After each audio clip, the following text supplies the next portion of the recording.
ஒரு packet nutri choice biscuit எடுத்துருக்கேங்க. இதை mixie ஜாரில் சேர்த்து நல்லா பவுடர் அடிச்சு எடுத்துக்கலாம். நீங்கள் எந்த பிஸ்கட் வேணாலும் சேர்த்துக்கோங்க, அது உங்கள் விருப்பம் தான். இதை அடித்து பவுடர் எடுத்தாச்சு. இதை ஒரு பவுலில் சேர்த்துடலாம். சேர்த்துட்டு இது கூட 1 டீஸ்பூன் நெய்யை சேர்த்து நல்லா மிக்ஸ் பண்ணி விட்டுடலாம். இது கூட சுகர் டேஸ்ட்டுக்காக நான் 2 டீஸ்பூன் நாட்டு சக்கரை சேர்க்குறேன். நீங்கள் சுகரை வேணாலும் சேர்த்து நல்லா மிக்ஸ் பண்ணி விட்டுக்கோங்க. இப்போ இதெல்லாம் மிக்ஸ் பண்ணி விட்டுடலாம். எல்லாம் ஒன்று சேர நல்லா மிக்ஸ் பண்ணி விட்டு இது சமப்படுத்தி விட்டுடலாம். ஓரங்கள்லாம் கரெக்ட் பண்ணி சமப்படுத்தி விட்டுருங்க. சமப்படுத்தி ஃப்ரிட்ஜில் எல்லாம் வைக்க வேண்டாங்க, அமுக்கினாவே போதும், இது நல்லா இறுகிடும். இப்போ இது இருக்கட்டும்.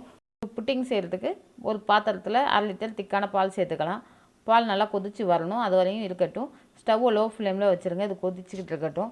இது கொதிக்கிற வரையும் நம்ம கார்ன்ஃப்ளவர் ஒரு கப்பில் மிக்ஸ் பண்ணிக்கலாம். இப்போ ஒரு பவுலில் 2 டீஸ்பூன் கார்ன்ஃப்ளவர் சேர்த்துக்கிட்டு இது கூடயும் கொஞ்சம் பால் சேர்த்து இதை கட்டிகள் இல்லாமல் கரைச்சி எடுத்துக்கலாம். கரைச்சி சேர்க்கும்போது தான் அது கட்டிப்படாது. அப்படியே ஸ்ட்ரெயிட்டாக சேர்த்தோம்னா கட்டி கட்டியாயிரும். அந்த மாதிரி சேர்க்காம கொஞ்சம் பால் சேர்த்து இது நல்லா கலக்கி விட்டலாம். கட்டிகள் இல்லாமல் கரைச்சாச்சு. இப்போ இதை எடுத்து நம்ம கொதித்த பால் கூட இதை சேர்த்துலாம். இது நல்லா கொதித்து வந்துடுச்சு. மிக்ஸ் பண்ணி விட்டு இது கூட சேர்த்துறேன். ஒரு சிட்டிகை ஏலக்காய் பொடி சேர்த்துக்கிறேன் வாசனைக்காக. சேர்த்துட்டு நம்ம மிக்ஸ் பண்ண கார்ன்ஃப்ளவரையும் இது கூட சேர்த்து நல்லா மிக்ஸ் பண்ணி விட்டலாம். இப்போ ஸ்டவ்வை ஹை ஃப்ளேமில் வச்சு மிக்ஸ் பண்ணுங்கள். மிக்ஸ் பண்ண நல்லா கெட்டியாக வந்துடும். கெட்டியாக வந்ததுக்கப்புறம் இது கூட 2 டேபிள் ஸ்பூன் சுகர் சேர்த்துக்கலாம். உங்களுக்கு இனிப்பு எந்த அளவு தேவையோ அந்தளவு சேர்த்து நல்லா மிக்ஸ் பண்ணி விட்டுடுங்க. இப்போ பாருங்கள் நல்லா கெட்டியாக வந்துடுச்சு. இப்போ ஸ்டவ் ஆஃப் பண்ணிவிட்டு இதை எடுத்து வச்சிடலாம். இது ஆறுனதுக்கப்புறம் நம்ம எடுத்து வச்ச பிஸ்கட்டை வச்சுருந்தோம்னா ஒரு பவுலில் அது கூட இது சேர்த்துடலாம்.